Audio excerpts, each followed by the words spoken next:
Hey YouTube, Rick here. Thanks for stopping back by the channel. And today I'm gonna, I guess, go over an overview or just do an overview of what's going on in the garage here. And maybe this will help someone else out that's going and attempting to do what I've done, or kind of trying to come up with some of their own ideas. So this is like day 4 since I've installed my lift. Somewhere around day 4. Today is Thursday, so yeah, day 4 since I've installed the lift. And I've toyed with the lift a little bit. Everything's going fine with it. I called Danmar to get some stickers replaced over here and right here that were damaged during shipment. And I gotta admit, other than the stickers, it pretty much came undamaged. So so far I'm happy with it. The instructions weren't great. They weren't bad though. The major stuff was covered, the important stuff that caused you to get hurt, and some of the more less technical stuff could have been addressed a little better in the manual on the stand up here. I don't know. Let's see. Let's go over what I've done so far in here since we moved in. And oh yeah, real quick, I don't know if this is live. I hit the live or go live button on this thing, and it just started recording. So usually it makes me set it up. So first off, I've installed my Craftsman wall-mounted vacuum cleaner over there in the corner. Let's see if it'll let me zoom in. Yeah. I think it's a vacuum that goes by several different brands. But Craftsman is the main company that puts their name on this particular product. So far I like it. It's got a remote. You can put it on off, remote, or on. I don't have it plugged in right in a second. So it goes back to what stuff I got to do in the future here. Comes with several attachments. The one I like the best, see if I can find it here. The attachment that I like the best, will be the hardest to find, is my crevice tool. So,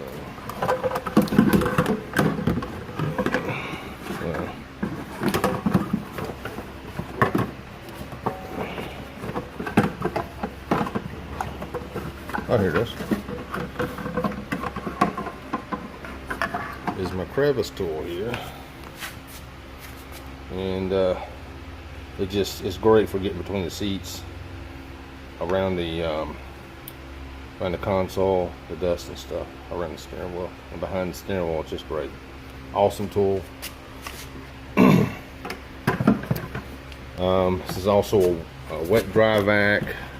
Also comes with a bag and a filter system.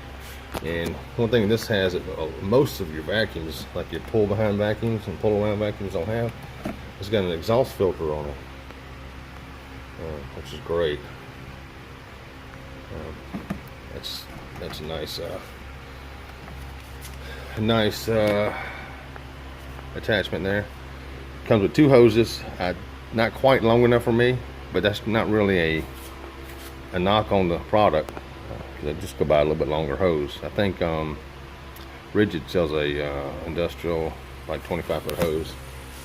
So, but I've only used this thing twice, so I can't really give a real,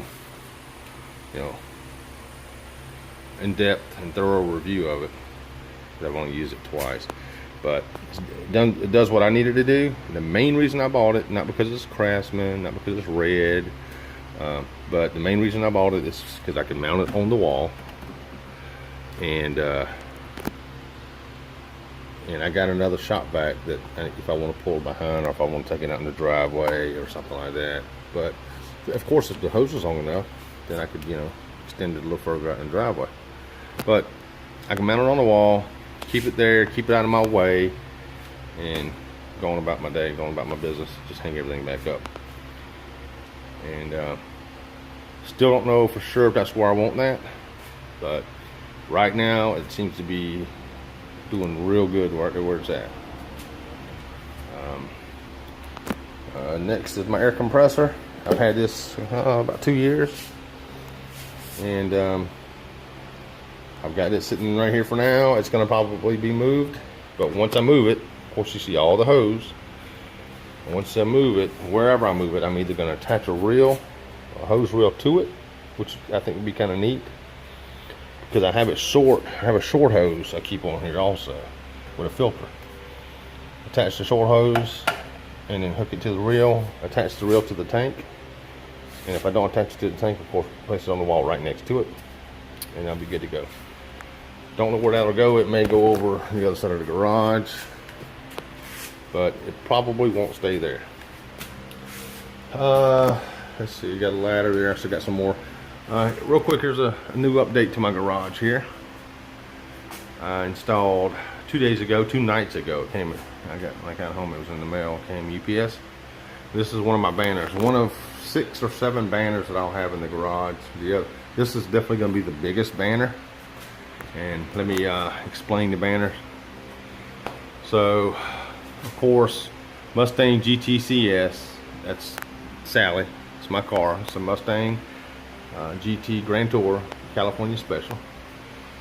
The Auto Detailing Podcast is hosted by Jimbo Balaam, and Jimbo's been on the air now, I think, about 3 or 4 years. He kind of tries to get through the hype of the auto detailing world. Tries to shoot straight from the hip and help educate the community on products and resources regarding to. And his channel is more geared toward the professional detailers out here, doing this stuff every day. But he does driveway detailers like me. He does, encourage us to get out here and do our thing. And he's just a real great guy. And of course, Ford. Got to throw a Ford emblem or Ford name in there sometime, especially if I got a Mustang. Of course, below here, easy to accelerate. That's of course this channel and my tag on my car. But it's also the name of the channel you guys are watching right now. Easy to accelerate. So that explains that. SC Wild Horses. That's a member. That's a that's the name of a Mustang club I'm associated with here in South Carolina. So it's South Carolina Wild Horses. Not the biggest Mustang community, but we're proud of what we do. We give back to the community. We get out here and try to do functions, and we're not just a Facebook club. We're trying not to be. Try to get out and about. And of course, Meguiar's Detail Professional's Choice. Had to throw something there and there to do with Meguiar's. Meguiar's not the only product I use, but I love Meguiar's products.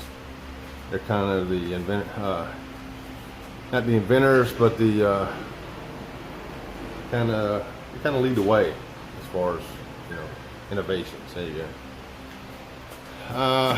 What else? I got my new age cabinets coming, and now that I got the lift here, I'm able to kind of get a feel for where they're going to go and where they're not going to go.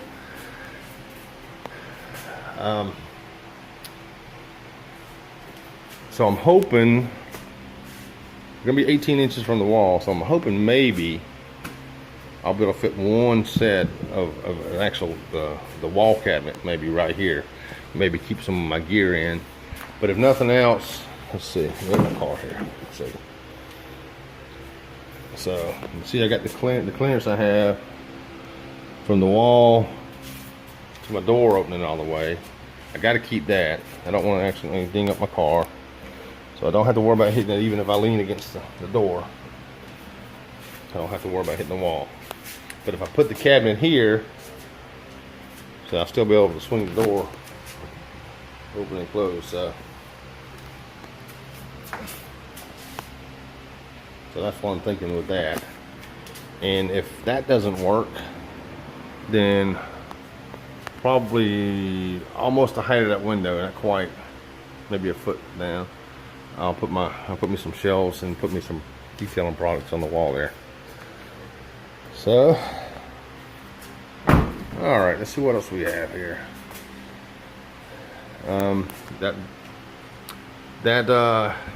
Any of you got any ideas how to bypass or get around that that panel on the wall? I appreciate it, because that's been my biggest headache. All right, well, you see the mess I got here. I still got this mess. I'm just dead set of not worrying about it for now. This stuff here goes in my trunk. This stuff here goes in my trunk. So I'll get that stuff out of the way. But I'm content for now until I get my new cabinets. There's no reason cleaning all this up and then having to rake it all back out in the driveway again just to install the cabinets and put everything in there. So I'm just gonna leave it like this. It should only be like this for about 2 or 3 weeks. And I'll probably be throwing that away, relocating that, relocating this, putting this stuff here up behind my banner. And like I was saying earlier, I got about 6 more banners, or smaller than that, a lot smaller, probably about, each banner's probably about this size, maybe a tad smaller than that. And you just stay tuned to see what they're going to be about, what kind of theme they're going to be. Let's see, got my LEDs. Got 4. Wasn't the ones I was looking for, but I have to actually give my wife some kudos. She encouraged me to get these. She said, go with those. She liked how sleek they were. She liked how bright they were also. They were 3,000 lumens each. So I got 4. So my thought process here is, of course, I'm going to remove that, run a line that way and run a line that way. Put 2 here on that side of the car. Put 2 here, right above where I'm at. And for now, and I'm thinking I'm gonna need at least 1 over here. So I think I'm gonna need 1 here, even though this is not as important. I need a good lighting source over the car, especially when I'm detailing cars in here. But 2, maybe 1. So I have about 1 more maybe. So, and of course, as you know, LEDs very low light consumption or energy consumption. So in here, I'd love to say all this is trash, or most of it is, but actually none of it's trash. It's trashy, but it's not trash. Well, that's gonna be trash.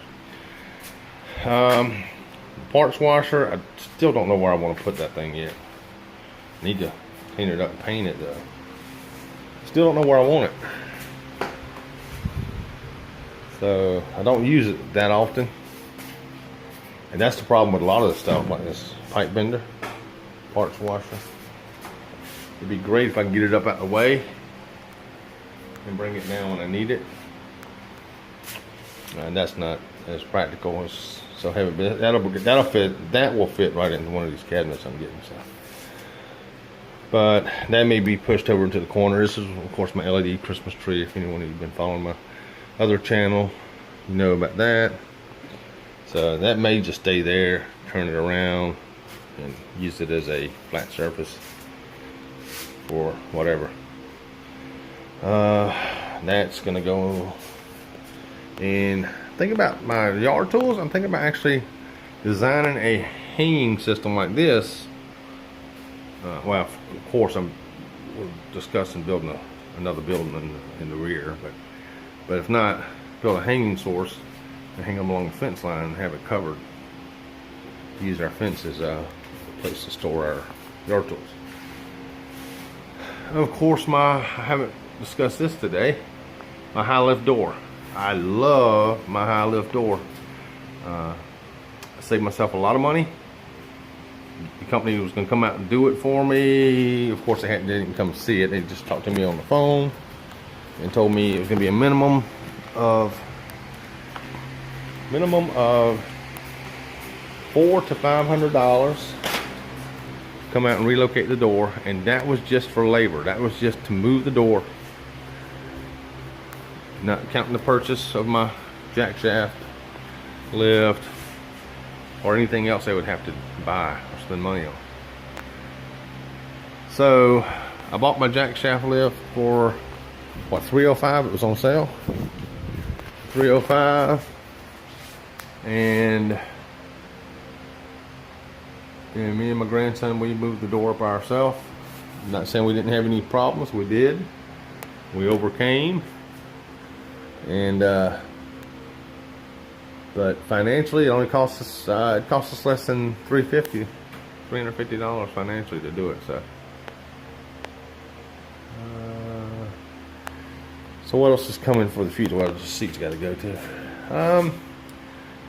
Once we get all the wiring ran for our lights, get our lights ran.